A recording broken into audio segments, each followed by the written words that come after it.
Hello there, welcome to my YouTube channel Saint Nightingale. In this tutorial video, I'm going to be showing you how to cut and sew a structured gong sleeves. Wait, if you haven't subscribed, now is the time for you to click on that subscribe button. Subscribe now. So for this sewing project, I will be working directly on the lining before I replicate the same on the other materials that I'll be working with. So first off, what I did was to fold this material into two, as you can see in this video.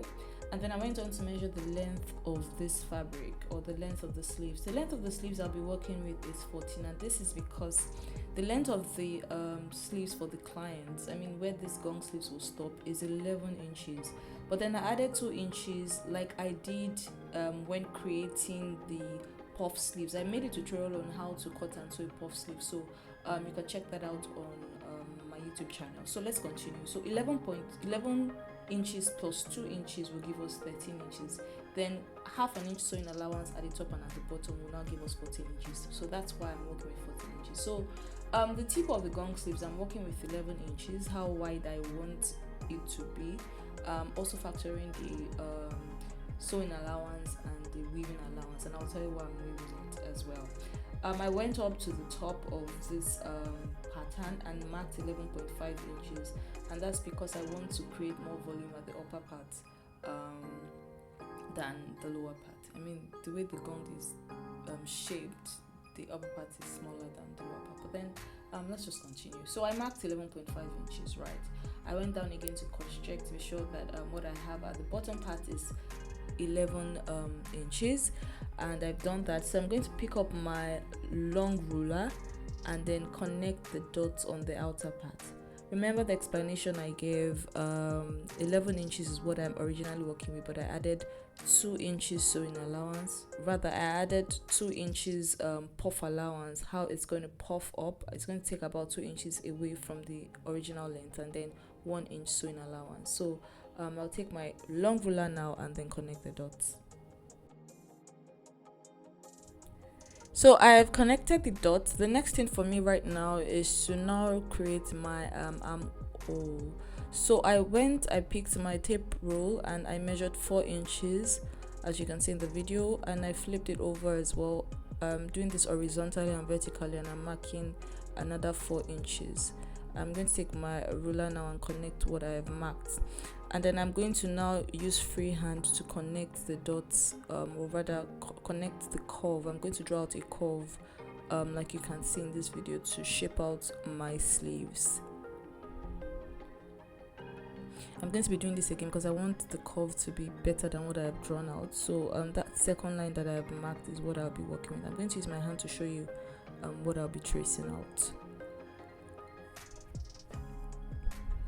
So eventually that part that I've marked out is what I will be cutting out from this fabric. Follow my hand, and that's it.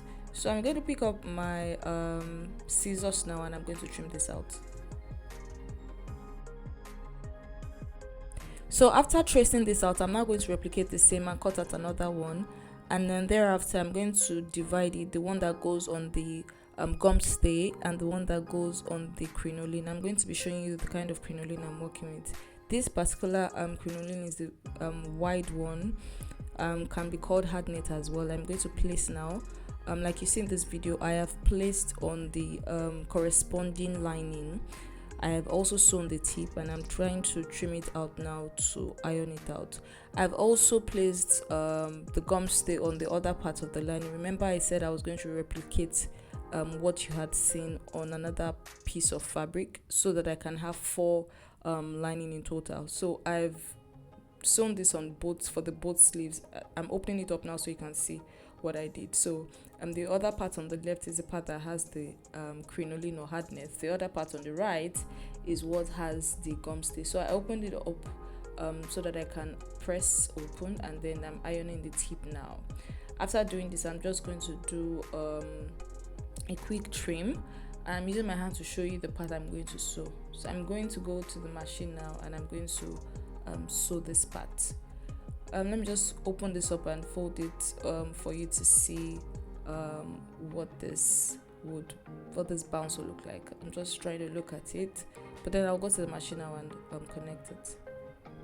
So on the machine, I've passed my thread and now going to sew, as you can see in this video. So the tip, after sewing the tip, I'm also going to weave the tip, and the reason I'm weaving is so that when I connect the sleeves, it's not going to be discomforting for the person who is wearing this, because of the sharp edge or the sharp mouth of the sleeves, or the sharp mouth of the crinoline that I worked with. So this is what it looks like. I've trimmed it. I'm now, like I mentioned, I'm now going to weave the edges.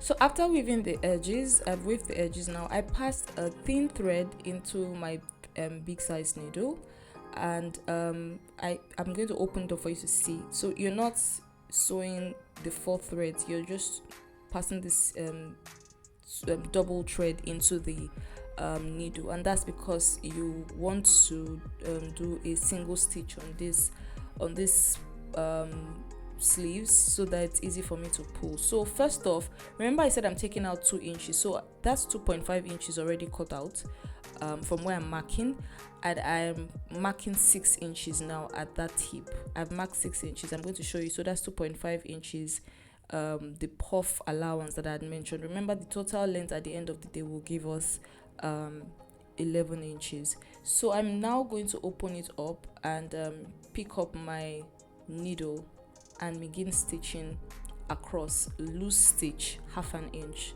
I'm doing a half an inch loose stitch, so that by the time I pull, it gathers together at that tip. So I'm going to do this. I'll show you how I'm passing this inside the sleeve slowly.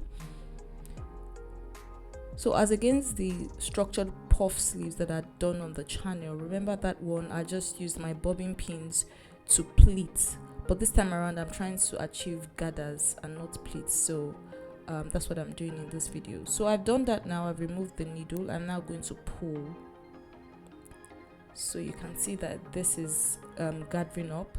So I've pulled this now, and just so that I'm sure that my total, after pulling this together to form the gathers, it will give me the total measurement for the armhole. The total measurement for the armhole that I'm working with is 17 inches. So I'm going to take my tape roll now and just cross check that after gathering this together, what I will have will be enough for my armhole. So I'm taking my tape roll now to just cross check and be sure that what I have left will be enough for my armhole.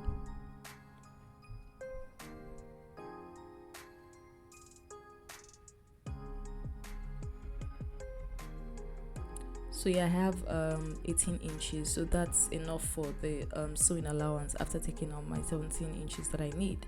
So I'm going to go back to that tip of the thread, and I'm going to tie it so it doesn't shift. So I'm just going to tie the edge, make a knot. I'm going to knot it, and then I'm now going to sew. So I'm going to sew the I'm going to sew that part across, and then I'm now going to add the long sleeves. Remember, this Gong sleeves has long sleeves going inside it, like I showed you in the picture, or in the picture that I showed at the beginning of the tutorial video. So I'm going to add that part of the sleeves to the Gong sleeve. But first of all, let's close the edges.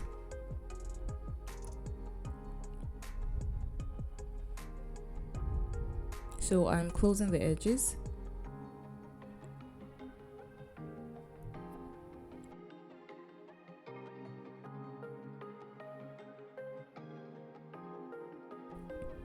So after closing that part, let's open it up to see what Gong sleeves looks like. Also, I would like to mention that for the crinoline, you can decide to double it, like I did in the puff sleeves.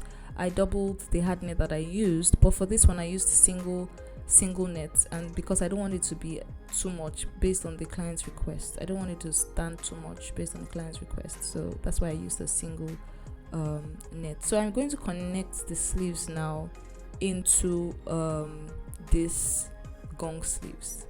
The long sleeve, I've sewn the Gong sleeve, so I'm just going to connect it on the part of the Gong sleeves. and this is what this looks like, right? This is so lovely. I can't wait to attach this on the fabric. Start standing tall and sitting pretty. Let me use those words. So I'm going to connect this now to the main fabric.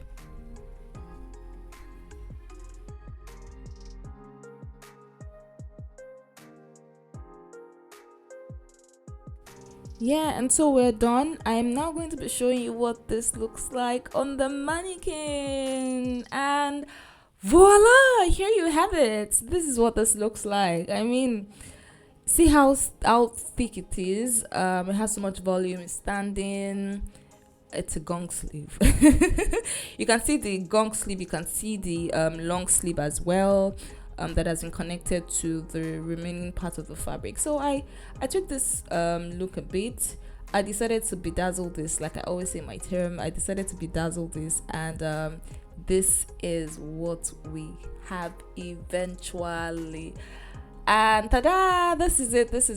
Isn't this lovely? I made a post about this, and I made a short post about this, and I also placed this video on my YouTube short, so you can see the full look of what this turned out to be. I hope you have been able to learn a thing or two about how to cut and sew a structured gong sleeves that has a long sleeves. Thank you for watching. Do not forget to subscribe if you haven't done so already. Also watch my other tutorial videos, like how to create or how to cut and sew a structured puff sleeves, as well as how to sew a wing collar dress, and other tutorial videos that will bring you so much information when it comes to pattern drafting. Thank you for watching again. Do not forget again to subscribe, like, share if you enjoyed watching this video. Also give us a thumbs up now.